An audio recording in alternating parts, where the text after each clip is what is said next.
General Juan Yu is dead. He's described as a wolf with the soul of a man in a world ruled by wolves. 20 years earlier, in conflict with the powerful Cao Wen Jiang, Guan, Donnie Yen, leaves the emperor's court to escort Qilan, Betty's son, to rival warlord Louis Bei. She's to be his latest concubine. And along the way, the warrior and the girl face a number of challenges and ambushes, which is when Guan's amazing skills in martial arts come to the fore.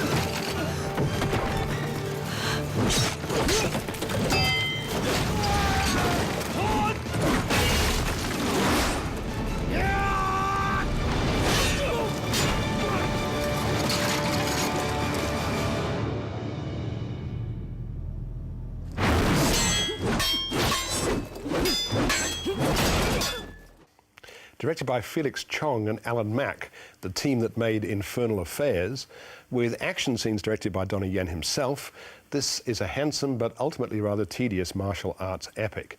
Time and again, Guan is faced with seemingly insurmountable odds, but always he manages to prevail, though heavily outnumbered. He even survives a poisoned dart. To the film's credit, each action sequence is handled in a different style, with one taking place, as you saw, in a narrow, curved corridor, another literally behind closed doors, and the climax in a misty forest. But after a while, it all becomes a bit predictable, especially as the political motivations are, to the uninitiated, more than slightly opaque. Performances are solid, with Wen Jiang particularly good as the wily Cao. Margaret.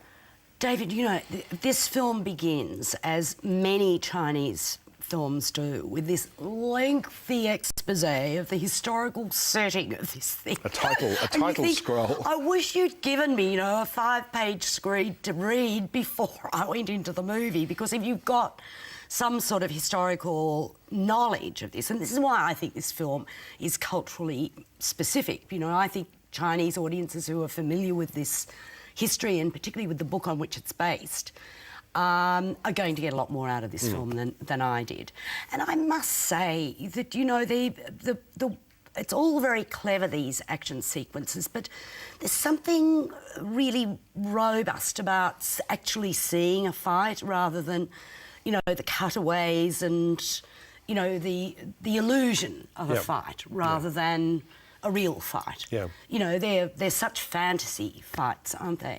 Well, they are, and I mean, it's beautifully done. Yes, and it looks handsome, and you know, all those extras. The sort of thing you need to see on the big screen, and if you do, and if the plot doesn't worry you particularly, then you'll probably... Yes, it's a visual feast. You can just see it rolling on along, one fight after the next. I'm giving this 3 stars. I'm giving it 2.5.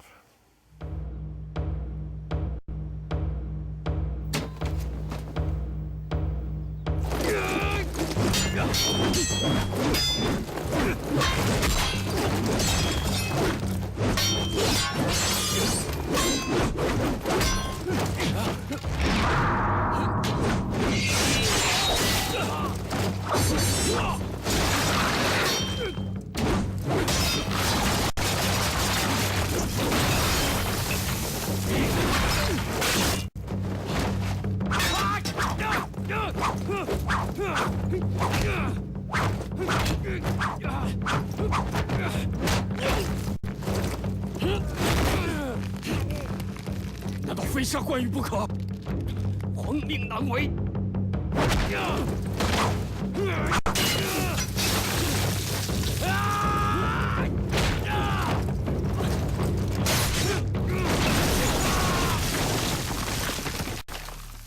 It's one way to create a doorway. The Lost Bladesman opens in limited national release tomorrow.